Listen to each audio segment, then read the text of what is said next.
نحمده ونستعينه ونستغفره ونعوذ بالله من شرور أنفسنا ومن سيئات أعمالنا من يهده الله فلا مضل له ومن يضلله فلا هادي له أشهد أن لا إله إلا الله وحده لا شريك له وأشهد أن محمدا عبده ورسوله أما بعد فإن خير الحديث كتاب الله وخير الهدي هدي محمد صلى الله عليه وسلم وشر الأمور محدثاتها وكل محدثة بدعة وكل بدعة ضلالة وكل ضلالة في النار.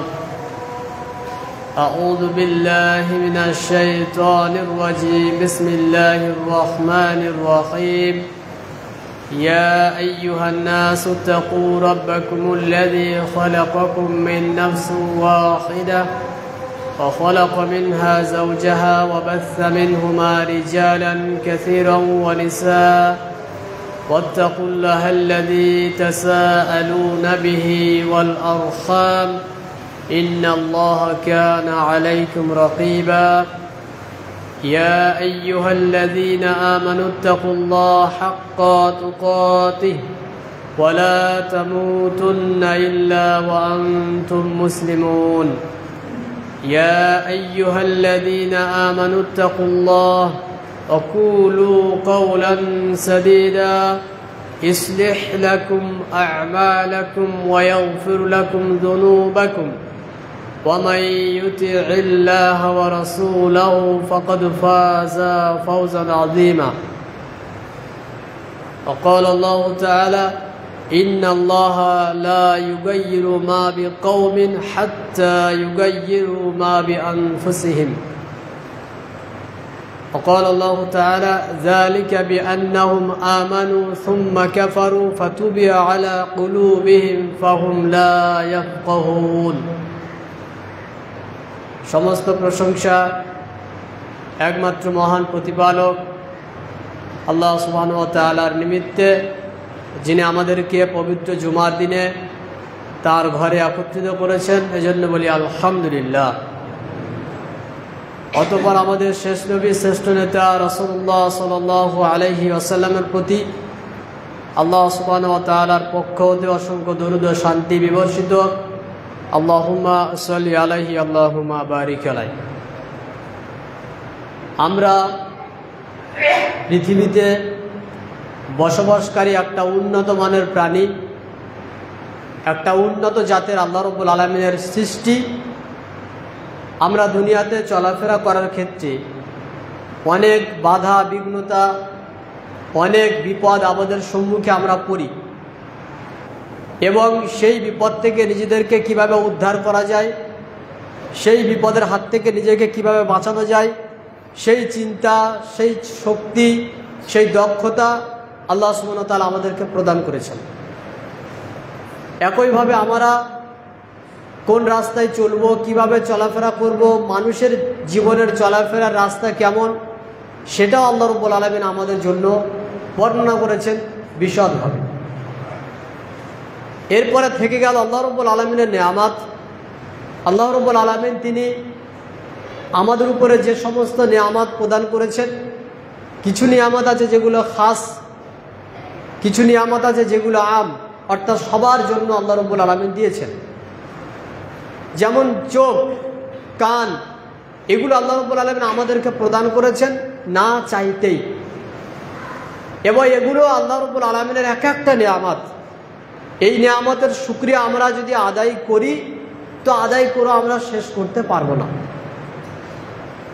একই সাথে আল্লাহ রাব্বুল আলামিন শুধু আমাদেরকে চোখ, কান, নাক এগুলো দিয়েছেন বিষয়টা এমন নয়। কাফের যারা, মুশরিক যারা, নাস্তিক যারা, তাদেরকে আল্লাহ রাব্বুল আলামিন মানুষ রূপে এগুলোই দান করেছেন, কারণ এটা হচ্ছে আল্লাহর নিয়ামত। তারা এগুলোতে দেখে, এগুলো থেকে শোনে, উপলব্ধি করে, সব কিছু বুঝে। কি দিয়ে বুঝে? আল্লাহর নিয়ামত দিয়ে বুঝে। আল্লাহ রাব্বুল আলামিন আমাদের মাথার উপরে দিয়েছেন আকাশ, দিয়েছেন সূর্য, দিয়েছেন চন্দ্র, এবং এই সমস্ত গাছপালা রয়েছে যার থেকে আমরা অক্সিজেন গ্রহণ করি, এটাও আল্লাহ রাব্বুল আলামিনের একটা নিয়ামত।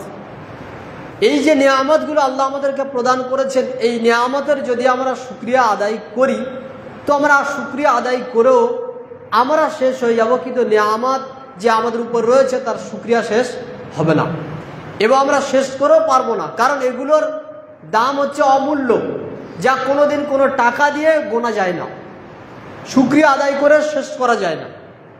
এই যে নিয়ামত আল্লাহ রাব্বুল আলামিন আমাদের প্রতি অর্পণ করেছেন, এর পিছনে একটা কারণ রয়েছে যেটা আমরা সকলেই কম বেশি জানি।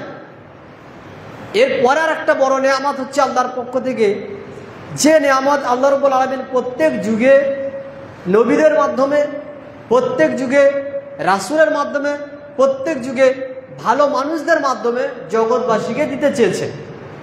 এই নিয়ামতটি আল্লাহ রাব্বুল আলামিন আগে থেকে প্রদান করেননি। এই নিয়ামত যারা গ্রহণ করতে চায় তাদেরকেই দেওয়া হয়। এই নিয়ামত যারা নিতে চায় তাদেরকে প্রদান করা হয়। এই নিয়ামতকে যারা ধরে রাখতে চায় তাদেরকে এই নিয়ামত আল্লাহ রাব্বুল আলামিন প্রদান করেন। এবং এই নিয়ামত পৃথিবীর বুকে সবচেয়ে বেশি দামি আল্লাহর পক্ষ থেকে বড় একটা নিয়ামত। আপনার চোখ আছে, কাফেরেরও চোখ আছে। আপনার কান আছে, কাফেরেরও কান আছে। আপনার অন্তর রয়েছে, কাফেরের অন্তর রয়েছে। এটা সবার জন্য আল্লাহর পক্ষ থেকে নিয়ামত, এটার মধ্যে খাস কিছু নেই যে আপনাকে চোখ দেওয়া হয়েছে বলে আপনাকে কিছু আলাদা দেওয়া হয়েছে, কাফেরকে দেওয়া হয়েছে, সবাইটা একই। কাজে এখানে কোনো ভেদাভেদ নেই। যে সূর্যের আলো আপনি পাচ্ছেন, এই একই সূর্যের আলোর নিচে বসবাস করছে কাফের, মুশরিক, নাস্তিকরা। তাহলে এটাও আল্লাহর নিয়ামত, সবাই ভোগ করছেন। কিন্তু আল্লাহ রাব্বুল আলামিনের এই নিয়ামতটা আপনি চাইলেও আল্লাহ আপনাকে দিবেন, না চাইলেও আল্লাহ আপনাকে দিবেন। কি? চোখ, কান, অন্তর, অক্সিজেন, এই বেঁচে থাকার জন্য যা কিছু সরঞ্জাম সামগ্রী আমাদের প্রয়োজন সব আল্লাহ তাআলা আমাদেরকে দিয়েছেন। কিন্তু আল্লাহর পক্ষ থেকে আগত একটা খাস নিয়ামত যার নাম হচ্ছে হেদায়াত। এই হেদায়াত আল্লাহর পক্ষ থেকে এমন একটি নিয়ামত, এটা সকলে পায় না, এটা সবাই পায় না, সবাই ধরে রাখতে পারে না। ওই ব্যক্তিরা ধরে রাখতে পারে যাদের উপরে আল্লাহ রাব্বুল আলামিনের পক্ষ থেকে খাস রহমত রয়েছে। এখন আপনি সেই রহমতের হকদার কিনা, আপনি আল্লাহর সেই রহমত থেকে বঞ্চিত কিনা, আপনি সেই আল্লাহর রহমতটাকে ধরে রাখছেন কিনা, এই নির্ভরটা আপনার উপরে করছে। আল্লাহ দিবেন কাকে? যাকে আল্লাহ চাইবেন তাকে হেদায়েত দিবেন। কিন্তু হেদায়েত পাবে কে? যে ব্যক্তি হেদায়েত পেতে চায় আল্লাহ তাকে দিবেন। যে হেদায়েত নিবে না সে হেদায়েত পাবে না। যেমন আপনার এলাকাতে কোন একটা কোম্পানি এসেছে, মাসে আপনাকে বেতন দেওয়া হবে ৮০,০০০ টাকা। এলাকাতে বলে দেওয়া হয়েছে সব লোকের জন্য, এই চাকরিতে যে ব্যক্তি অংশগ্রহণ করতে চায় তার জন্য এই মাইনে, এই বেতন বরাদ্দ থাকবেই আবশ্যিক। কাজ কি? একটাই কাজ, সকলকে একটা করে ফর্ম দেওয়া হবে। যে যে ব্যক্তি সঠিকভাবে ফর্মগুলো ফিল আপ করে জমা দিবে, এই ব্যক্তিগুলো এই চাকরিতে জয়েন করতে পারবে, এই কোম্পানিতে জয়েন করতে পারবে এবং তাদের জন্য ৮০,০০০ টাকা করে বেতন দেওয়া হবে। এখন প্রশ্ন হলো, এই কোম্পানি চাকরিটা কাকে দিবে? সে যাকে চায় তাকে দিবে, যাকে চায় তাকে দিবে। কিন্তু আসলে পাবে কি? যে ব্যক্তি ওই ফর্ম নেবে, ফিল আপ করবে, সঠিকভাবে ফিল আপ করে কোম্পানিতে বা তাদের অফিসে গিয়ে জমা দিবে, এই ব্যক্তি পাবে। এখন যদি আপনি এই ফর্ম হাতে না নেন এবং আপনি যদি এই ফর্ম ফিল আপ না করেন, এরপরে যদি আপনি সেই ফর্মগুলোকে সঠিকভাবে ফিল আপ না করে কোম্পানিতে বা তাদের অফিসে জমা না দেন, এরপরে যদি আপনার চাকরি না হয়, আপনি যদি ৮০,০০০ বেতন না পান, দোষ কার? আপনার নাকি কোম্পানির? নিশ্চিত আমরা আর আপনারা চোখ বুঝে বলে দেবো এ দোষ কোম্পানির, আমাদের ১০০% কোনো দোষ নেই। বলবো তো এটাই, তাই না? এই যে আপনাকে বলে দেওয়া হয়েছে চাকরি সকলেই পাবে, কাকে চাকরি দেওয়া হবে? শুধুমাত্র ওই ব্যক্তি চাকরি পাবে যে ব্যক্তিকে কোম্পানি চাকরি দিবে। তাই এটা কোম্পানির আওতায় রয়েছে না, তারা যাকে চাইবে তাকে দিবে। কিন্তু কে পাবে এটা আপনাকে বলে দেওয়া হয়েছে, ওই ব্যক্তি পাবে যে ব্যক্তি ফর্ম সুন্দর করে ফিল আপ করে আমাদের অফিসে জমা দিবে, ওই ব্যক্তি চাকরিটা পাবে। এখন যদি আপনি চাকরি না পান, তাহলে বুঝে নিতে হবে আপনি ফর্মও নেননি, সঠিকভাবে ফিল আপও করেননি আর নির্দিষ্ট সময়ে আপনি ওই ফর্ম জমা দেননি অফিসে গিয়ে, যার কারণে আপনার চাকরি হয়নি, তাহলে দোষটা সম্পূর্ণ কার? দোষটা সম্পূর্ণ আপনারই। যেহেতু আপনাকে বলে দেওয়া হয়েছে চাকরি ওই ব্যক্তি পাবে যে ব্যক্তি এই ফর্ম ফিল আপ করবে অফিসে জমা দিবে। এখন আপনার কথা হচ্ছে, আপনি কি ফিল আপ করেছিলেন? আপনি কি ফর্ম সেই সময় নিয়েছিলেন? আপনি কি এটাকে সঠিকভাবে ফিল আপ করে কোম্পানিতে তাদের অফিসে জমা দিয়েছিলেন? প্রত্যেকটার উত্তর যদি না হয় তাহলে বুঝে নিতে হবে এই চাকরি ছেড়ে যাওয়ার জন্য দায়ী সম্পূর্ণরূপে আপনি। অফিসকে যদি প্রশ্ন করা হয় এই চাকরি কাদেরকে দেওয়া হবে বলেছিল, তো অফিসাররা বলছে আমরা যাকে চাই তাকে দিব, আমাদের যাকে মন লাগে তাকে আমরা চাকরি দিব। কিন্তু আপনাকে যদি প্রশ্ন করা হয় আপনি জানছেন কোনটা, কিভাবে চাকরি পেতে হয়, তো আপনি বলছেন এই পদ্ধতিকে, আপনি কি সেই পদ্ধতি অবলম্বন করেছেন? তখন আপনি বলছেন না। এবার আপনাকে প্রশ্ন করা হলো আপনি কি এই চাকরি পাওয়ার যোগ্য কিনা, তখন আপনি নিজে বলবেন যে না আমি যোগ্য নয়, কারণ আমার যোগ্যতা দেখা হয়নি। এখানে আমার যোগ্যতা দেখা হয়নি, মাধ্যমিক পাস কি উচ্চ মাধ্যমিক পাস কি বিএ পাস কি এমএ পাস কি মাস্টার্স ডিগ্রি থাকতে হবে কিছুই বলা হয়নি। শুধু বলা হয়েছে জাস্ট একটা ফর্ম নেবে, ওটাকে ফিল আপ করবে আর অফিসে জমা দিবে, তারপর তোমার চাকরি হয়ে যাবে। এখন আপনি যদি বলেন আমার এই ডিগ্রি ছিল না, আমার ওই ডিগ্রি ছিল না, আমি এই স্কুলে পড়িনি, আমি ওই খাতা সই করতে পারি না, এখন এইগুলো কি চলবে? না, কারণ আপনাকে যেটা বলা হয়েছে সেই কাজটা করেছেন কিনা। তো আল্লাহ রাব্বুল আলামিনের হেদায়াত, আল্লাহ যাকে চান তাকে আল্লাহ হেদায়াত প্রদান করেন। হেদায়াতের মালিক কে? হেদায়াতের মালিক আল্লাহ। আল্লাহ যাকে চান তাকে আল্লাহ হেদায়াত দেন, কিন্তু আল্লাহ হেদায়াত দেন কাকে? আল্লাহ হেদায়াত দেন কাকে? যে ব্যক্তি হেদায়েত গ্রহণ করার পথে চলে, যে ব্যক্তি হেদায়েতকে পাওয়ার জন্য হেদায়েতের রাস্তা অনুসন্ধান করে, তাকে আল্লাহ হেদায়েত দেন। আর হেদায়েত আল্লাহ দিবেনই তাকে। এই জন্যই আল্লাহ প্রত্যেক যুগে রাসূলগণকে প্রেরণ করেছেন যাতে করে আপনি হেদায়েতের দিকে আসেন। এই জন্যে আল্লাহ প্রত্যেক যুগে নবীগণকে প্রেরণ করেছেন যাতে আপনি হেদায়েতের রাস্তায় আসেন। এই জন্যই আল্লাহ প্রত্যেক যুগে আলেম ওলামাকে, যোগ্য আলেম ওলামাকে প্রেরণ করেছেন যারা আপনাকে আমাকে হেদায়েতের রাস্তায় চলার জন্য একটু ক্লু দেবে, একটু রাস্তা দেখাবে। এই রাস্তাকে আপনি কোনোদিন চোখ দিয়ে দেখেছেন? এই রাস্তাকে কোনোদিন আপনি অনুসন্ধান করেছেন? আপনি বলছেন আমি মাদ্রাসায় পড়িনি, আমি আরবি পড়া জানি না, আমার আব্বা বড় মুফতি সাহেব ছিল না, আমার আব্বা এই জানতো না সেই জানতো। আরে রাখো তোমার আব্বার কথা, তুমি কি কোনোদিন চেষ্টা করেছো? তুমি কি কোনোদিন চেষ্টা করেছো? আজকের দিনে একজনও ব্যক্তি বলতে পারবে না যে আমি হেদায়েতকে পাওয়ার জন্য, হেদায়েত কিভাবে জানার জন্য আমি কোনো রাস্তা পাইনি। ফেসবুক ব্যবহার করেন এরকম কয়জন ব্যক্তি রয়েছে?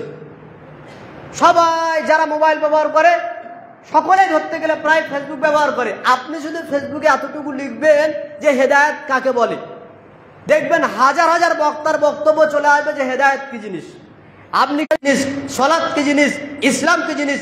তাহলে আপনি ওই ফেসবুকের মধ্যে ঢুকে সারাদিন আপনি রিলস দেখছেন, আপনি নাচ দেখছেন, গান দেখছেন, এটা দেখছেন, সেটা দেখছেন, আর হেদায়েত পাচ্ছেন না। কারণ হচ্ছে আপনি হেদায়েতের রাস্তা খুঁজেননি।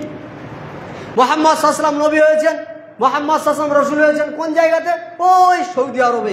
আপনি এখান থেকে সৌদি আরব থেকে হেদায়েত কি করে পাবেন? পাওয়ার তো কোনো রাস্তা নাই, কিন্তু আল্লাহ রাব্বুল আলামিন রাস্তা করে দিয়েছেন। এখন বর্তমান যুগে রাস্তার কোনো সমস্যা নেই।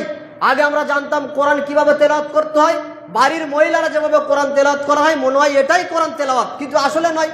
এখন ইন্টারনেটের মাধ্যমে কত বড় বড় বিশ্ববিখ্যাত কারিদের কেরাত আপনি শুনছেন যে না কোরআনটা এভাবে পড়তে হয়। কিভাবে বুঝলেন? ইন্টারনেটের মাধ্যমে। এটা হচ্ছে আপনার জন্য একটা দাওয়া প্ল্যাটফর্ম, একটা দাওয়াতি রাস্তা, যে আপনি কিভাবে দিনকে বুঝবেন আপনার জন্য একেবারে খুলে সব বর্ণনা করে দেওয়া হচ্ছে। শুধু খালি আপনি ওই রাস্তায় যাবেন আর ইউটিউবটা সার্চ করবেন আর খুঁজবেন আমি এটা জানতে চাই। মেয়ের বিয়ে দিবেন, ছেলের বিয়ে দিবেন, কেমন পাত্র পাত্রী ইসলামী অনুযায়ী খালি একবার লেখেন, দেখবেন আপনার জন্য হাজার হাজার বক্তারা বক্তব্য সিলেক্ট করে তারা আপলোড করে ছেড়ে দিয়েছে খালি আপনি শিখার জন্য যে বিবাহ করতে গেলে কি কি পদ্ধতি, কি কি নীতি অবলম্বন করতে হয়। তাহলে আপনার জন্য হেদায়েতের রাস্তা পুরো গচ্ছিত করে দেওয়া হয়েছে। এখন প্রশ্ন হলো, আপনি কি কখনো হেদায়েতের রাস্তায় চলার জন্য নিজেকে প্রস্তুত গ্রহণ করেছেন? আপনি কি কখনো হেদায়েতের রাস্তায় চলার জন্য নিজে মন্তব্য নিয়েছেন যে কাল থেকে আমি এই রাস্তায় চলবো, আমি আসলে বুঝতে চাই শরিয়ত কি, আমি আসলে জানতে চাই ইসলামটা কি? কোনোদিন চিন্তা করেছেন? চিন্তা করেননি। যেহেতু আপনি চিন্তা করেননি, যেহেতু আপনি একবারও এক পাও সামনে এগিয়ে যাননি, কাজে হেদায়েত আপনি পাচ্ছেন না। এ দোষ কার? এ দোষ আর বলিয়েন না যে এ দোষ আল্লাহর, কারণ আল্লাহ আপনাকে হেদায়েত দেন নিয়ে কথা যেন না বলা হয়।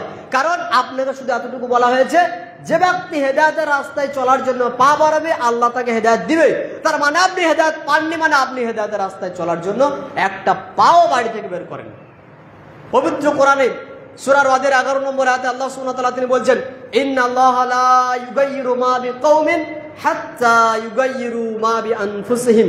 আল্লাহ রাব্বুল আলামিন তিনি অতক্ষণ পর্যন্ত কোন জাতির পরিবর্তন করেন না যতক্ষণ পর্যন্ত না ওই জাতি নিজে নিজের পরিবর্তন চাই। তাহলে আপনার আমার পরিবর্তন নেই কেন? কারণ আমি আর আপনি পরিবর্তন হতে চাচ্ছি না। আপনার আমার গতির পরিবর্তন নেই কেন? কারণ আমি আর আপনি গতির পরিবর্তন করছি না। আপনার আমার পরিবারের পরিবর্তন নেই কেন? কারণ আমরা কোরআন এবং সুন্নাহ অনুযায়ী পরিবার পরিচালনা করতে চাচ্ছি না। আপনার স্ত্রী এভাবে উলঙ্গ হয়ে রাস্তাঘাটে বেপরদা হয়ে চলাফেরা করে কেন? কারণ আপনি চাচ্ছেন না যে আপনার স্ত্রী পর্দা অনুযায়ী চলুক, এটা আপনি চাচ্ছেন না। আপনি এখনো পর্যন্ত হারাম কর্মে লিপ্ত কেন? কারণ আপনি চাচ্ছেন না যে আমি হারামটা বর্জন করে আল্লাহর নিয়ামতের মধ্যে প্রবেশ করতো, হালাল ইনকাম করি, বিদায় আপনি এখনো হারাম ছাড়তে পারছেন না। আপনি কবে শুনেছেন সুদ খাওয়া হারাম, সুদ খেলে এই পাপ হয়, সুদ খেলে এই শাস্তি হয়? কি পাপ হয়? পাপের মধ্যে সবচেয়ে ছোট পাপ হচ্ছে নিজের মায়ের সঙ্গে জেনা করা, এটা হচ্ছে ছোট পাপ, সুদ খাওয়ার পাপ। আর শাস্তি তো কিয়ামতের মাঠে শাস্তি আলাদা আছে। বারজাখী জিন্দেগিতে মানে আপনি মারা যাওয়ার পরে কবরের জীবন থেকে শুরু করে আখিরাত পর্যন্ত মধ্যখানে সময় হচ্ছে কবরের জিন্দেগি, বারজাখী জিন্দেগি। এই জিন্দেগিতে যখন আপনি চলে যাবেন তখন আপনাকে ওই উপর থেকে নদীতে সাঁতার কাটতে দেওয়া হবে যে তুমি সাঁতার কাটতে থাকো, আর উপর থেকে একজন ব্যক্তি পাথর ঢিল আপনাকে ছুটতে থাকবে, মুখ থেকে গল গল করে রক্ত বেরোতে থাকবে, আর এরকম শাস্তি হতে থাকবে। পেটের ভিতরে কিলবিল কিলবিল করবে বিষাক্ত সাপ। এটা হচ্ছে সুদ খানেওয়ালা, সুদখোর ব্যক্তির শাস্তি। এটা আপনি কবে শুনেছেন বলেন তো? অনেক দিন আগে শুনেছেন। পরিবর্তন কি হয়েছে? না। কারণ আল্লাহ আপনাকে পরিবর্তন করেননি, একথা বলা হচ্ছে মিথ্যা। কারণ আল্লাহ নিজেই বলছেন, ইন্নাল্লাহা লা ইউগাইয়িরু মা বিকাউমিন হাত্তা ইউগাইয়িরু মা বিআনফুসিহিম। যেই দেখেন মেয়ের বিয়ে দিবে, গান না হলে মেয়ের বিয়ে হয় না। ছেলের বিয়ে দিবে, গান বাজনা না চললে ছেলের বিয়ে হয় না। অথচ এই জাতির পরিবর্তন কি করে হবে এরা নিজেরা জানে না, বলছে হেদায়েত নেই। অথচ গান বাজনা চালানো স্পষ্ট হারাম, গান বাজনা চালানো স্পষ্ট হারাম। শুধু হারাম নয়, আল্লাহর লানত প্রাপ্ত যারা গান বাজনা চালায়। আল্লাহ রাব্বুল আলামিনের পক্ষ থেকে গজব অভিশাপ এই ব্যক্তির উপরে যারা গান বাজনা চালায়, যারা গান বাজনা নিয়ে ব্যস্ত থাকে, আর যারা ভালো লোক তাদেরকে মানা না করে। আল্লাহর গজব যখন আসবে তখন উভয়ের উপরে আল্লাহর গজব আসবে। কাদের উপরে? সালেহ ব্যক্তি, নেক ব্যক্তি যদি ওই এলাকায় থাকে, আর এই নেক ব্যক্তি যদি মানা না করে, তো এই উভয়ের পাপের কারণে যে গজব নাজিল হবে, গজবটা উভয়ের উপরে পড়বে, নেক ব্যক্তির উপরে আসবে, কারণ তারা মানা করেনি। এখন আপনি বলেন গান বাজনা হারাম কি হালাল? একবার খালি ইন্টারনেটে সার্চ দেন, ইউটিউবে গিয়ে সার্চ দেন, ফেসবুকে গিয়ে সার্চ দেন যে গান বাজনা হালাল নাকি হারাম। হাজারো বক্তার বক্তব্য রয়েছে যে এটা হালালের কোনো বিধান নেই, বরং স্বয়ং রাসূল সাল্লাল্লাহু আলাইহি ওয়াসাল্লাম তিনি বাজনা শুনে কানে আঙুল প্রবেশ করিয়েছেন যে বাজনা যেন কানে না ঢোকে। আব্দুল্লাহ ইবনে উমর রাদিয়াল্লাহু আনহু তিনি একদা রাস্তা থেকে হেঁটে হেঁটে যাচ্ছেন, যেতে যেতে তিনি কানে আঙুল ঢুকিয়ে দিলেন, দিয়ে নাফেকে বলছেন, নাফে মানে ওনার সঙ্গী, নাফে তুমি কি কিছু শুনতে পাচ্ছ? তখন নাফে বলছেন যে না, আমি কিছু শুনতে পাচ্ছি না। তখন উনি কান থেকে আঙুলটা বের করে বলছেন যে আমি একদিন রাসূল সাল্লাল্লাহু আলাইহি ওয়াসাল্লামের সঙ্গে রাস্তায় হেঁটে হেঁটে যাচ্ছিলাম, আল্লাহর নবী সাল্লাল্লাহু আলাইহি ওয়াসাল্লাম তিনি গান শুনে, বাজনা শুনে, বাদ্যযন্ত্রের আওয়াজ শুনে তিনি কানে আঙুল প্রবেশ করিয়েছিলেন। যেহেতু আল্লাহর নবী সাল্লাল্লাহু আলাইহি ওয়াসাল্লাম বাদ্যযন্ত্র শুনে কানে আঙুল দিয়েছিলেন, এই জন্য আমি আব্দুল্লাহ ইবনে উমর রাসূলের দেখা আমলটা নিজেই করলাম, আওয়াজ শুনে কানে আঙুল প্রবেশ করলাম। এটা আপনি জানেন, আমিও জানি, অথচ রাত দিন আমরা গান বাজনা নিয়ে মত্ত। এখন আপনি বলেন যে আমরা কি কখনো হেদায়েতের রাস্তায় আসার জন্য চেষ্টা করছি? না, এখন আমরা হেদায়েতের রাস্তায় আসার চেষ্টা করছি না। তাহলে আমাদের এই হেদায়েতটা কবে আসবে? আমাদের মধ্যে এই ভালো মন্দের পার্থক্যকরণ কবে সৃষ্টি হবে? আমরা কবে মরবো এমন অবস্থায় যে না দ্বীন ইসলাম বুঝেছি এবং আমাল করার মতো আমাল করার জন্য চেষ্টা করেছি? এটা আমরা কবে চেষ্টা করব? এখনো আমাদেরকে সময় আসছে না। হেদায়েত থেকে বঞ্চিত হওয়ার জন্য যতগুলো কারণ রয়েছে, তার একটা কারণ হচ্ছে হেদায়েতকে গ্রহণ না করার প্রস্তুতি। হেদায়েত গ্রহণ না করার প্রস্তুতি মানে আমি প্রস্তুত নই যে আমি হেদায়েত গ্রহণ করব। রফুল ইয়াদাইন করেছেন, ওটা একটা ভুংভাং হয়ে গেছে, কি করবেন আর, সবাই মিলে করছিল, আর আপনারও মন লেগেছে, তখন একটা জোশ চলে এসেছে মাথায় যে না আমাকে এইভাবে সালাত আদায় করতে হবে, তাই আপনি রফুল ইয়াদাইন করেছেন। তার মানে এই নয় যে আমি জান্নাতের লিস্টের নাম লিখে নিয়েছি, আপনি আউলুল হাদিস হয়ে গেছে মানে আপনি জান্নাতি, অত সহজ নয়। রফুল ইয়াদাইন জাস্ট সালাতের মধ্যে একটা আমল, জোরে আমিন বলা জাস্ট সালাতের মধ্যে একটা সুন্নাত আমল, পায়ের সঙ্গে পা মিলানো শুধু একটা সুন্নাতি আমল, কিন্তু আপনার পুরো জীবনটা পড়ে আছে কোরআন এবং সুন্নাহর উপরে চলার জন্য, পুরো জীবনটা পড়ে আছে আপনাকে হেদায়েতের উপরে চলার জন্য, অথচ আপনার সেদিকে কোনো হুঁশ জ্ঞান নেই। আপনি খালি মনে করে নিয়েছেন যে রফুল ইয়াদাইন করলাম, জোরে আমিন বললাম, আর পায়ের সঙ্গে পা মিলালাম, মসজিদের মধ্যে চার দেয়ালের ভিতরে যা কিছু করলাম, বাকি সব এমাতা ওমাতা খালি, কিছুই নেই, একেবারে উলঙ্গ রাজার মতো পড়ে আছেন। হবে এরকম করে হেদায়েত পাওয়া যাবে না, এইভাবে হেদায়েত হবে না। এক ইঞ্চিও আপনি সরবেন না, এক বিগত আপনি সরবেন না যে এটা হালাল এটা হারাম, আমাকে এই রাস্তা যাওয়া যাবে না, যাওয়া যাবে না, কারণ আমি এই রাস্তায় চলতে পারি না। আমি যেহেতু আল্লাহর প্রদর্শিত রাস্তায় প্রবেশ করেছি, আমি যেহেতু রাসূলের দেখানো রাস্তায় প্রবেশ করেছি, কাজে আল্লাহ এবং তার রাসূল যে রাস্তা আমাকে দিয়েছেন ওই রাস্তা ব্যতীত আমি অন্য কোনো রাস্তা গ্রহণ করব না। এই পার্থক্য করার যতক্ষণ আপনার মধ্যে আসবে, বুঝে নেবেন আপনার মধ্যে এখনো পর্যন্ত সেই হেদায়েত প্রবেশ করেনি। আসহাবে কাহাফের কথা ভাবেন তো, আসহাবে কাহাফে সমস্ত মানুষরা রাজা বাদশাকে সেজদা করছে, অথচ সেই সময় মাত্র সেজদা করলো না কয়েকজন যুবক, তারা বুক ফুলে দাঁড়িয়ে আছে, কিভাবে আমরা আল্লাহ ছাড়া অন্য কাউকে সেজদা করব না। তাদেরকে মৃত্যুর হুমকি দেওয়ার পরেও তারা বলল যে না আমরা এই রাস্তা থেকে ফিরবো না, কারণ আল্লাহ বলছেন যে তারা এমন যুবক যারা প্রতিষ্ঠিত ছিল ইমানের উপরে, আমি আল্লাহ তাদের ইমানকে আরো বাড়িয়ে দিলাম, জিদনাহুম হুদা, তাদের হেদায়েতকে আমি আল্লাহ আরো বৃদ্ধি করে দিলাম। তার মানে আপনি যতটা দিনের উপরে প্রতিষ্ঠিত থাকার ক্ষেত্রে হালাল ও হারামের পার্থক্যকরণ করে আল্লাহর দিনের রাস্তাকে এবং ওই অমুসলিমদের রাস্তাকে পার্থক্যকরণ করার ক্ষেত্রে নিজে সজাগ থাকবেন, আল্লাহ আপনার ইমানকে আরো বাড়িয়ে দিবে। আর যত আপনি এই মাথা গুঁজে থাকবেন তত দেখবেন আপনি ভিতরে ঢুকে যাবেন, কিন্তু আপনি নিজে বুঝতে পারবেন না যে আপনার মধ্যে হেদায়েত কখন এসেছিল আর কখন চলে গেছে, আপনি বুঝতে পারবেন না।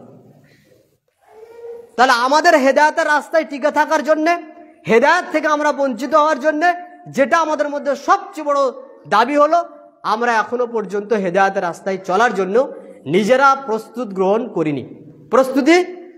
করিনি। এই মর্মে আমরা একটা ঘটনা উল্লেখ করতে পারি।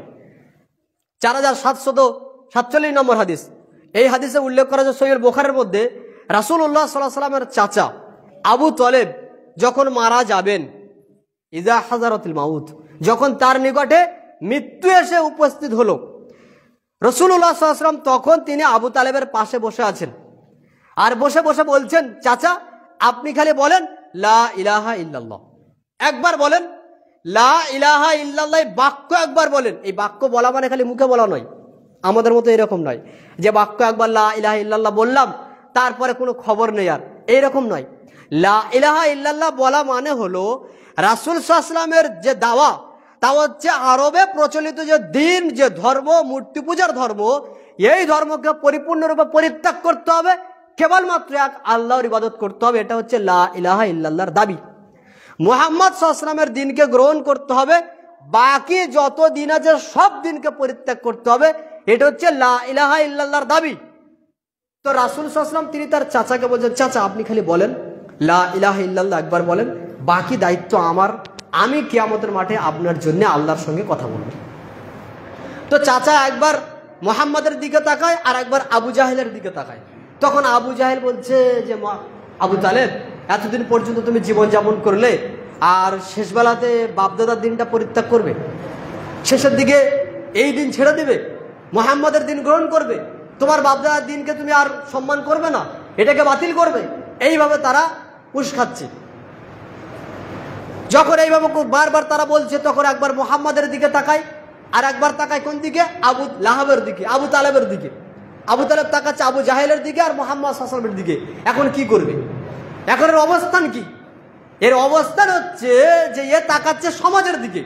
সমাজ কি বলবে? আমাদের সমাজে কিছু আছে না, সমাজপ্রেমী মানুষ। সমাজপ্রেমী মানুষ দেখতে গেলে কোথায় তাকাবেন বলেন তো? বিবাহের মণ্ডপে তাকাবেন। সমাজপ্রেমী মানুষদেরকে দেখতে গেলে কোথায় তাকাবেন? বিবাহের দিকে তাকাবেন, যে তাদের বাড়ির বিবাহের পদ্ধতি কেমন, এরা পুরোটাই সমাজপ্রেমী মানুষ, আর এরা চায় মানুষকে খুশি করতে। এরা আল্লাহ এবং তার রাসূলকে খুশি করতে চায় না, উদ্দেশ্য মানুষকে খুশি করা। এদিকে বলবে পর্দা করতে হবে মেয়েদেরকে, এদিকে বলবে বেপর্দা করানো হারাম, এদিকে বলবে গান বাজনা করানো হারাম, এই হারাম সেই হারাম। অথচ নিজের বাড়িতে যখন বিয়ে অনুষ্ঠান হচ্ছে তখন আগে ও বক্স এনে হাজির করছে। কি এগুলো? মুনাফিকি এগুলো। নিজের মেয়েকে ছেড়ে দিয়েছে, বিয়ে বাড়িতে ঢাল করে ঘুরছে। কেন রে? বলছে লোক দেখবে আমার মেয়েটাকে। আরে তোমার যে মেয়েটাকে বিয়ে দিচ্ছ ওই মেয়েটাকে একটু সাজিয়ে হাঁটাও, লোক তবু দেখবে যে তোমার মেয়ের বিয়ে হচ্ছে। তো যার বিয়ে হবে না তাকে হাঁটাচ্ছ কেন? এক্ষেত্রে তো লোক দেখবে, দর্শনদারি হয়েছে এখন। এটা হচ্ছে কি মুনাফিকি রোগ। এই লোকেরা কিন্তু ওই একই রকম, মানে সমাজপ্রেমী মানুষ। এরা সমাজের দিকে তাকায়, এরা লিড ভাবে এখনো পর্যন্ত হেদায়েতের উপর আসতে পারেনি, আর আসবে না যতক্ষণ এরা নিজেরা প্রচেষ্টায় থাকবে। তো একই অবস্থা হচ্ছে আবু তালেবের। আবু তালেব তাকাচ্ছে মুহাম্মদের দিকে, আর একবার তাকাচ্ছে আবু জাহেলের দিকে। শেষ বেলাতে কি হলো? কালেমা পড়লো না, মারা গেল। যখন কালেমা পড়ছে না, আল্লাহর রসুল বারবার বলছেন যে চাচা আপনি একবার বলেন, চাচা আপনি একবার বলেন। তখন আল্লাহ তাআলা কোরআনে আয়াত নাযিল করছেন, ইন্নাকা লা তাহদি মান আহবাবতা।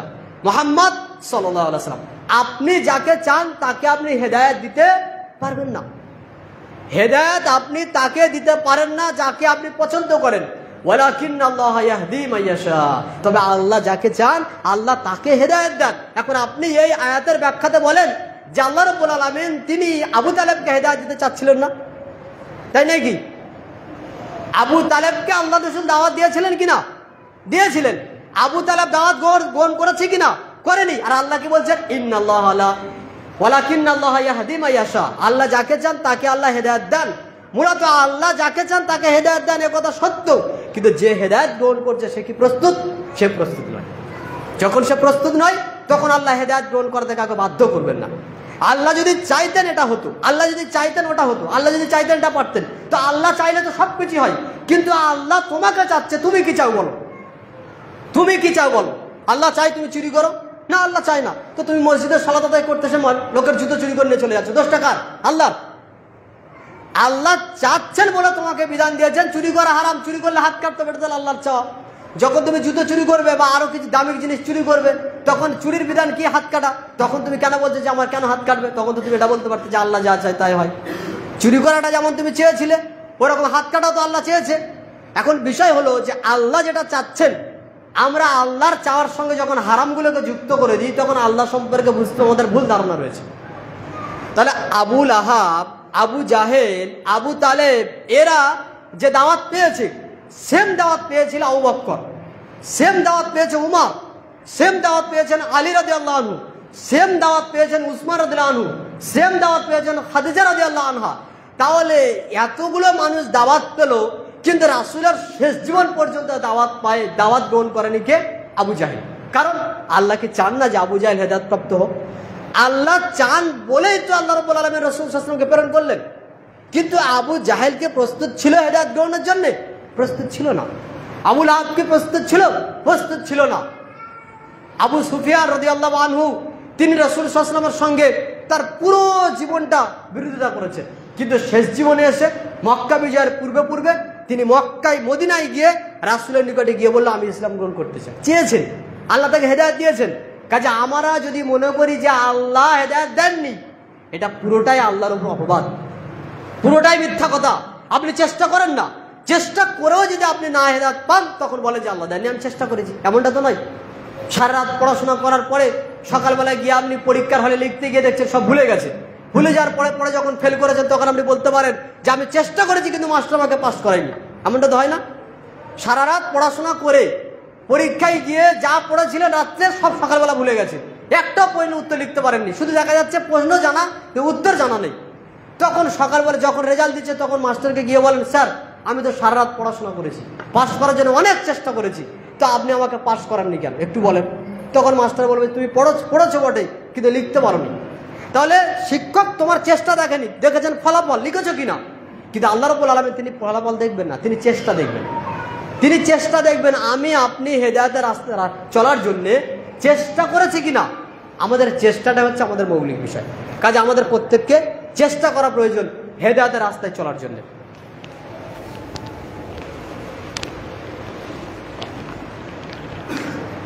আলহামদুলিল্লাহি রাব্বিল আলামিন ওয়াসসালাতু ওয়াসসালামু আলা রাসূলিহি ওয়া আলা আলিহি ওয়া আসহাবিহি আজমাইন, আম্মা বাদ। হেদায়েতের রাস্তায় বঞ্চিত হওয়ার জন্য প্রথম হলো যে আমরা হেদায়েত থেকে বঞ্চিত হওয়ার প্রথম কারণ হচ্ছে আমরা প্রস্তুত নই হেদায়েত গ্রহণ করার ক্ষেত্রে। দ্বিতীয় নম্বর হচ্ছে অহংকার। অহংকার একজন মানুষকে হেদায়েত থেকে অনেক দূরে সরিয়ে দেয়। অহংকারটা কি? আপনি ছোট হবেন না। কার সামনে ছোট হবেন না? আল্লাহর সামনে ছোট হবেন না। কার সামনে ছোট হবেন না? আল্লাহর বিধানের সামনে ছোট হবেন না। এই যে আমি আপনাকে কথা বলছি যে আপনি এটা করেন না কেন, ওটা করেন না কেন, সেটা করেন না কেন, এটা আমি আপনাকে বলছি ব্যক্তিগত কোনো রাগের কারণে নয়, ব্যক্তিগত কোনো কিছু ফলানোর জন্য নয়। এটা আমি বলছি, এটা আল্লাহর কথা, রাসূলের কথা, যে আপনি আল্লাহ এবং তার রাসূলের কথা মানছেন না কেন মুসলমান হওয়ার পরেও, এই দাবি হচ্ছে আমার পক্ষ থেকে আপনার প্রতি। এখন আপনি যদি মনে করেন যে ওর কথা কেন আমি শুনতে যাবো, আপনি 100 বার আমার কথা শুনছেন না, আর আমার কথা শোনানোর জন্য আমিও আপনাকে বলবো না, কারণ এটা আমার কথা যে আমার মুখ থেকে বেরোচ্ছে কিন্তু বাক্য আল্লাহ, আমার মুখ থেকে বেরোচ্ছে কিন্তু বাক্য রাসূলের। বিধায় আপনি এই কথাটা শ্রবণের পরে যখন আনুগত্য করবেন, আমার আনুগত্য নয়, এটা আনুগত্য করছেন আল্লাহর, আনুগত্য করছেন রাসূলের। এখানে যদি আপনি মনে করেন যে আমি ছোট হব না, এই ছোট আপনি কার সামনে হচ্ছেন না? আল্লাহর সামনে ছোট হতে চাচ্ছেন না, রাসূলের সামনে আপনি ছোট হতে চাচ্ছেন না, আল্লাহর যে বিধি, আল্লাহর যে বিধান, এই বিধিবিধানের সামনে আপনি ছোট হতে চাচ্ছেন না। তাহলে যে ব্যক্তি আল্লাহর সামনে ছোট হতে গেলে নিজেকে মনে করে আমি ছোট হয়ে গেলাম, যে ব্যক্তি রাসূলের আনুগত্য করার ক্ষেত্রে নিজেকে মনে করে আমি ছোট হয়ে গেলাম, বুঝতে হবে যে এর মধ্যে শয়তান প্রবেশ করেছে। কারণ শয়তানি রোগের মধ্যে প্রথম রোগ হচ্ছে কি? অহংকার করা। শয়তানি রোগের প্রথম রোগ অহংকার করা। কিরকম? আল্লাহ রাব্বুল আলামিন তিনি ইবলিসের সৃষ্টিকর্তা, আল্লাহ রাব্বুল আলামিন তিনি জিনের সৃষ্টিকর্তা, তিনি মানুষের সৃষ্টিকর্তা, সমস্ত কিছুর সৃষ্টিকর্তা আল্লাহ। এটা ইবলিস ভালো করে জানে। কিন্তু ইবলিসকে আল্লাহ রাব্বুল আলামিন যখন বললেন ওয়াইদ কুল্লা লিল মালাইকাতি ইসজুদু লি আদম ফাসাজাদু ইল্লা ইবলিস, সকলে সেজদা করলো, ইবলিস করলো না। সকলে সেজদা করলো, ইবলিস করলো না। সূরা বাকারা 34 নম্বর আয়াত। আল্লাহ রাব্বুল আলামিন কি জিজ্ঞাসা করলেন? আল্লাহ রাব্বুল আলামিন তিনি বলছে আমি যখন সবাইকে বললাম সকলেই করলো, ইবলিস করলো না। আবা ওয়াস্তাকবারা, সে অস্বীকার করলো আর অহংকার করলো। সে অস্বীকার করলো আর অহংকার করলো। অস্বীকারটা কি করলো? অস্বীকার হলো আল্লাহর বিধানের অস্বীকার। অহংকার কি? যে আদেশ করেছে আমি ওই আদেশ মানব না। অস্বীকার, আমি এই আদেশ পালন করছি না, এটা হচ্ছে অস্বীকার। অহংকারটা কি? আমি ওর সামনে নত হব না।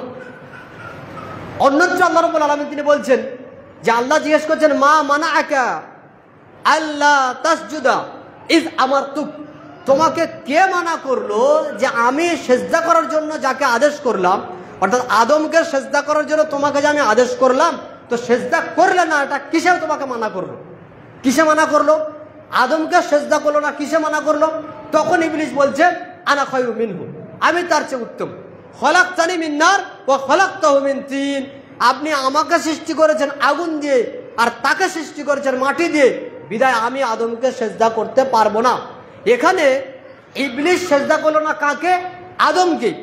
আদমের সামনে মাথা নত করাটাকে সে অহংকার করলো, কিন্তু আদমের সামনে মাথা নত করাটা, এটা কি আদমকে সেজদা করা ছিল? না, এটা ছিল আল্লাহর হুকুম পালন করা। কিন্তু সে মনে করলো কি? সে ভেবে নিল যে আমি কেন আদমের সামনে সেজদা করতে যাব, কাজে আদমের থেকে আমি উত্তম, বিধায় আমি তাকে সেজদা করতে পারবো না। কিন্তু তাকে সেজদা করা না করাটা মৌলিক বিষয় ছিল না। মৌলিক বিষয় ছিল আল্লাহ যে আদেশ করেছেন তুমি সেজদা করো, কোনো প্রশ্ন নেই। বিনা প্রয়োজনে সেজদা করেছিল কারা? বিনা প্রয়োজনে সেজদা করেছিল ফেরেশতারা। আল্লাহ তাদের কথা উল্লেখ করলেন, কিন্তু প্রশ্ন করলো কে? ইবলিস। সে শুধু প্রশ্ন করেনি, সে বললো আমি কেন সেজদা করব? যাকে আপনি মাটি থেকে সৃষ্টি করেছেন আমি তাকে সেজদা করতে পারি না। এখন কথা হলো যে ইবলিস যে সেজদা করেনি, ইবলিস সেজদা না করার জন্যে সে কি হয়ে গেল? সে গুমরাহ হয়ে গেল, পথভ্রষ্ট হয়ে গেল। কিয়ামত পর্যন্ত এইভাবে গুমরার উপরে থাকবে, কারণ তার মধ্যে ছিল অহংকার। একইভাবে অহংকার করেছিল ফেরাউন, একইভাবে অহংকার করেছিল নমরুদ, একইভাবে অহংকার করেছিল আবু জাহেল। এই সমস্ত ব্যক্তিদের অহংকারের কারণে তারা হেদায়েত পায়নি। কাজে আপনার মধ্যে যদি কিঞ্চিত পরিমাণ অহংকার থাকে যে আমি কেন মানতে যাব, কিসের জন্য গ্রহণ করতে যাবো? ওর কথা কেন আমি শুনবো? ও কি বলেছে? আরে আমি আর আপনি এ কথা বাদ দেন, আপনি অন্তত এতটুকু ভাবুন আল্লাহর নবী এবং আল্লাহ রাব্বুল আলামিন কি বলেছেন সেটা আনুগত্য করুন। সব কিছু বিধান আপনি একত্রিত করে নিজের জীবনে আগে আপনি সেইটাকে বাস্তবে আমল দেওয়ার জন্য চেষ্টা করুন। পৃথিবীতে আপনার কোনো কথার, আপনার কোনো সম্মানের দাম চিরদিন থাকবে না, আপনি দুদিন পরে মিটে যাবেন, কিন্তু আপনার আদর্শ মানুষ জেনে রাখবে হারে হারে যে আপনি কেমন মানুষ ছিলেন। আপনার আদর্শ, আপনার চরিত্র, আপনার আখলাক, আপনার চলা, আপনার বলা সবকিছু মানুষ হারে হারে দেখছে যে আপনি কিভাবে চলাফেরা করেন। আপনার ইমাম সাহেব বাড়ি থেকে বের হয়ে যদি রাস্তায় হাঁটে তো মানুষ লক্ষ্য করে ও কিরকম ভাবে হাঁটে আর তাকায় কোন দিকে, এটা মানুষ দেখে। তার মানে আপনার চলন মানুষ লক্ষ্য করে। একটা মরা বাড়িতে গিয়ে যদি আপনি খানা খান তো আপনার এই খানা খাওয়া গ্রামের সব লোক লক্ষ্য করে যে আপনার আদর্শ কেমন। আপনি মনে করেন না তো সকলেই মিলে বলবো ওই যে তোমরা বলো মরা বাড়ি খেতে নেই, ওই যে খেয়ে এসেছে, তার মানে আপনার আদর্শ তারা লক্ষ্য করে। তারা আপনাকে লক্ষ্য করে না, আপনার আদর্শকে তারা লক্ষ্য করে। তাহলে আপনার মেয়ের বা বিয়ে বাড়িতে যদি আপনি খানা করতে গিয়ে বক্স টেনে বক্স বাজান, তাহলে মানুষ কি লক্ষ্য করে? আপনার আদর্শ লক্ষ্য করে যে আপনি কি প্রকৃতির মানুষ। আমি বলছে পর্দার কোনো বালা নেই, কিছুই নেই। আর মানুষ কি লক্ষ্য করে? মানুষ আপনার মুনাফেকিটা লক্ষ্য করে। মুনাফেকি মানুষ আপনার মুনাফেকিটা লক্ষ্য করে আর বলে ওই যে অমুকজন দাবি করে আমরা কোরআন সুন্নাহ মানি, দেখেছো তার মেয়ের পর্দার অবস্থা, দেখেছো তার মেয়ের কাপড়ের অবস্থা, গায়ে কোনো কাপড়ই নেই, না পরলে তো হয়। এটা ওই ব্যক্তি বলবে। যে আপনার মেয়ের মুখে ওই ক্ষীর দিয়ে এসেছে ও এসে গ্রামে বলবে দেখেছো মেয়ের কাপড়ের অবস্থা, ও আবার বলে আমি কোরআন সুন্নাহ ছাড়া মানি না। এটা কে বলে? ওই যারাই করেছে আপনাকে নিয়ে তারাই বলে। বাপের খানার জন্য আপনাকে যারা ফুসলাচ্ছে তারাই আবার বলবে দেখেছো শুধু বলে খানা করতে নেই, অথচ দেখো নিজের বলে ঠিক খানা করো, অথচ যে লোকটা করিয়েছে ওই লোকটা আপনার বদনাম করে। আর আপনি কেন করেছেন? অহংকার মনের মধ্যে আছে, কেন মানবো না, কেন করব না, কিসের জন্য করব না। এই যে একটা ভাব, এই যে একটা অন্তরের মধ্যে গতি, এই গতি নিয়ে যদি আপনি চলেন আপনার হেদায়েত যে কবে হবে এটা আল্লাহ রাব্বুল আলামিন ছাড়া কেউ জানে না। কাজে হেদায়েতের রাস্তায় নিজেকে চলানোর জন্য একটু প্রচেষ্টা করেন। খালি একবার এতটুকু ভাবেন তো যে আজকের জুমার সালাত আদায় করে সুন্দর করে ঘুম থেকে খাওয়া দাওয়া করে ঘুম থেকে উঠবো, উঠে সুন্দর করে অজু করব, অজু করে আমি আসরের নামাজ পড়বই মসজিদে এসে। একবার নিয়ত করেন, খালি একবার নিয়ত করে দেখেন। একবার নিয়ত করে অজু করে নিয়ে ওই রেল লাইন পর্যন্ত আসার পরে যদি আপনি দেখেন যে আপনার দুটো পাপ প্যারালাইজ হয়ে গেছে, তাহলে বুঝে নেবেন যে আপনার তাকদিরে আল্লাহ সলাৎ লিখে রাখেননি। বুঝতে পারছেন কি? আপনি সুন্দর করে অজু করে ওই পূর্ব পাড়া থেকে হেঁটে হেঁটে আসেন আর সাইকেলে করে আসেন, এসে ওই রেল লাইনের পাশে এসে দাঁড়ান, দেখবেন আপনার দুটো পাপ প্যারালাইজে ধরে গেছে। তার মানে আপনি বুঝে নেন যে আপনার আল্লাহ চাই যে তুমি নামাজ পড়ো না। এটা চাইতো? হয়েছে কি কোনোদিন? ফজরের সালাত আদায়ের জন্য ঘুম থেকে উঠলেন, সুন্দর করে অজু করলেন, অজু করে মসজিদের সামনে গেটের সামনে এসেছেন আর অমনি দেখছেন আপনার দুটো পা আর হাত এমন অবশ হয়ে গেছে যে আপনি আর চলতে পারছেন না। আপনি যে মসজিদে ঢুকবেন এই ক্ষমতা আপনার আর নেই। তাহলে বুঝে নেন যে আল্লাহ আপনার তাকদিরে সালাত দেননি। এটা কি হয়েছে কোনোদিন যে আপনি একবারে পুক্তা নিয়ত করেছেন আর অজু করে মসজিদের সামনে এসেছেন অথচ আপনার আর পা চলছে না? হয়েছে? হয়নি। তাহলে এখনো আপনি এটা নিজেকে দোষ দেন যে আমি আল্লাহর রাস্তায় চলার জন্য প্রস্তুতি গ্রহণ করিনি। কবে প্রস্তুতিটা গ্রহণ করবেন সেই দায়িত্ব আপনার উপরে, কবে প্রস্তুতি নেবেন সেই দায়িত্ব আপনার উপরে। এখন আপনি চিন্তা করেন যে আপনার এই পরিবর্তন কবে হবে আর কবে আপনি নিজের পরিবর্তন নিজে করবেন। একথা বলবেন না যে আল্লাহ চাইলে হবে। আল্লাহ তো চান সবসময় যে তুমি নামাজ পড়ো। এই জন্যই তো আল্লাহ রাসূল সাল্লাল্লাহু আলাইহি ওয়াসাল্লাম বলেছেন, যখন মুআজ রাদিয়াল্লাহু আনহুকে আল্লাহ রাসূল ইয়ামানে পাঠান, ইয়ামানে পাঠিয়ে বলছেন মুআজ যখন তুমি তাদের কাছে যাবে, তারা হচ্ছে আহলে কিতাব, ইহুদি খ্রিস্টান, তাদের কাছে গিয়ে প্রথম দাওয়াত দিবে তাওহীদের দাওয়াত। যদি তারা তোমার থেকে তাওহীদের দাওয়াত গ্রহণ করে, ইসলাম গ্রহণ করে, প্রথমে তাদেরকে বলো 5 ওয়াক্ত নামাজ তোমাদের উপরে ফরজ। প্রথমেই বলবে, আগে দাওয়াত দিবে তারা ইসলাম গ্রহণ করবে কিনা। যদি তারা মুসলমান হয়ে যায়, ইসলাম গ্রহণ করে, প্রথমেই দাওয়াত দাও যে তোমরা 5 ওয়াক্ত নামাজ পড়ো, আল্লাহ তোমাদের উপরে 5 ওয়াক্ত নামাজ ফরজ করেছেন। তারা আল্লাহ চায় যে আমি আপনি নামাজ পড়ি আর আমি আর আপনি পড়বো না আর শুধু খালি আল্লাহর উপরে দোষ দেবো। হয় কি এরকম? হয় না। কাজে আল্লাহ আমাদের প্রত্যেককে এই মর্মে তার রাস্তায় চলার জন্য সুমতি দান করুন। আল্লাহুম্মা আমিন। সুবহানাকা আল্লাহুম্মা বিহামদিকা আশহাদু আল্লা ইলাহা ইল্লা আনতা আস্তাগফিরুকা ওয়া আতুবু ইলাইক।